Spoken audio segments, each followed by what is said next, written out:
This episode is brought to you by Nespresso. Gift magical mornings with Nespresso Virtuo Pop. Compact and stylish, Virtuo Pop is made to meet every morning coffee craving. From espresso to coffee, hot or iced, at the click of a button. And celebrate the season with Nespresso's limited edition coffee flavors. Sweet almond and hibiscus, cinnamon and candied tamarind, and festive double espresso. Magic in the making. Shop the holiday gift collection exclusively at Nespresso.com. If we knew more about our sleep, what would we do differently?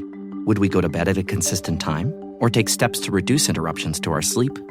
With the all-new Sleep Score, Apple Watch measures your bedtime consistency, interruptions, and sleep duration. Then, every morning it combines these factors into an easy-to-understand score from 1 to 100. So you'll know how to take the quality of your sleep from good to excellent. Introducing the new Sleep Score on Apple Watch. iPhone 11 or later required. Sunday morning. How is the economy in our country?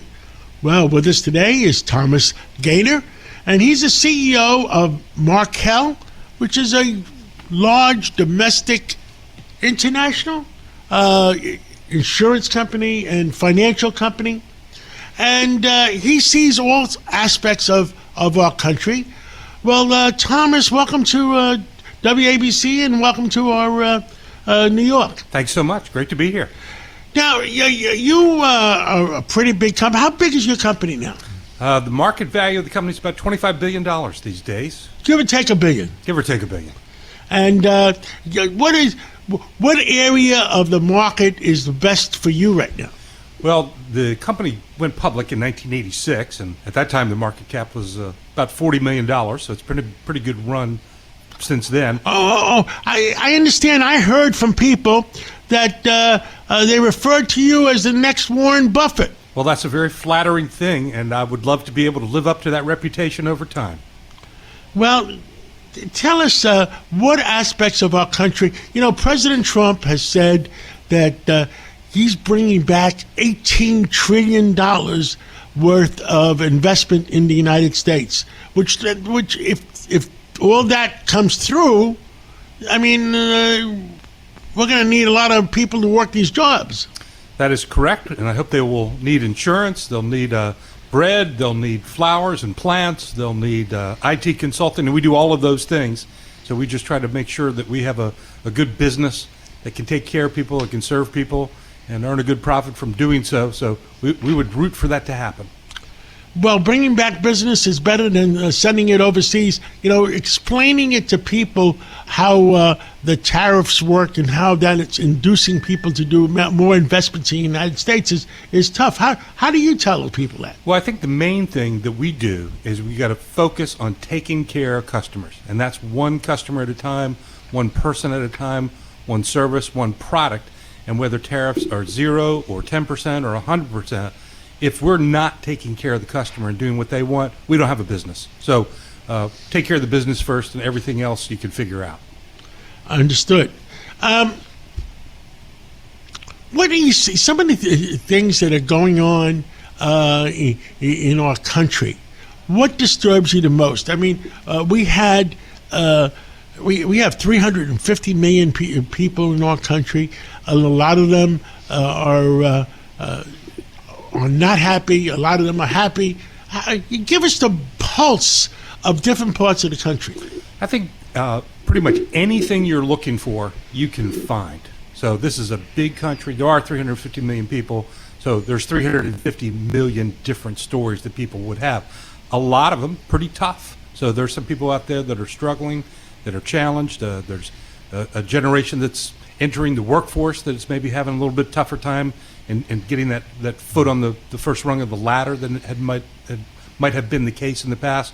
But the good news is there is no one way in the U.S. We've always embraced the idea of creativity and entrepreneurship and just people on their own somehow or another figuring out how to make way and make forward progress themselves.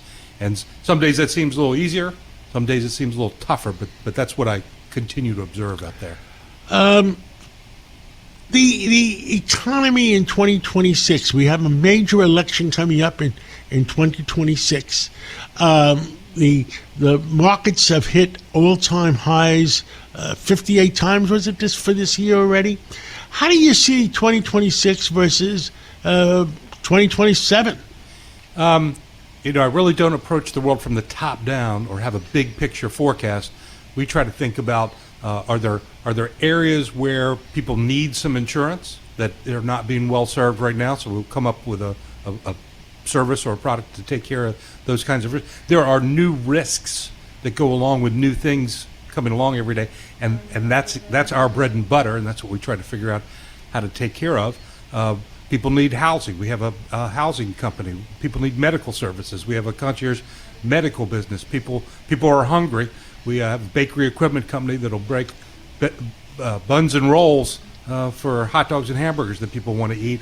And I think in 27, 26, 25, and whether you're talking about 2025, 1925, or the year 2525, if I remember an old song from when I was a kid, people are still going to want and need the kind of stuff that we do, and that's what I worry about, not the overall stuff. Interest rates in your company are very, very important. Hugely important. And Chairman Powell hates President Trump, my opinion, and he's done everything possible not to get interest rates lower. President Trump says we want lower interest rates. The real estate market has suffered a great deal over the last few years. When eventually, Chairman Powell is going to be out one way or another by the spring of 26. Do you see interest rates dropping a great deal at that point? I think interest rates are going to do what interest rates are going to do, no matter whose hand is at the wheel. And whether it's the president, whether it's the chairman of the Federal Reserve, they have huge influence. There's nobody that is more important in any given individual thing. But the market, the 350 million people, and the supply and demand for money and capital, that's really what sets rates in the long run, and that's what I pay attention to. What would you like to tell the American people on a Sunday morning where they're all sitting around listening and having their cup of coffee? And I would like to say good morning, have a cup of coffee, be of good cheer, and go out there and do something for somebody else. Thomas Gayner, CEO of the Markel Group, thank you so much for coming on this Sunday morning, and let's catch up again real soon. Thank you.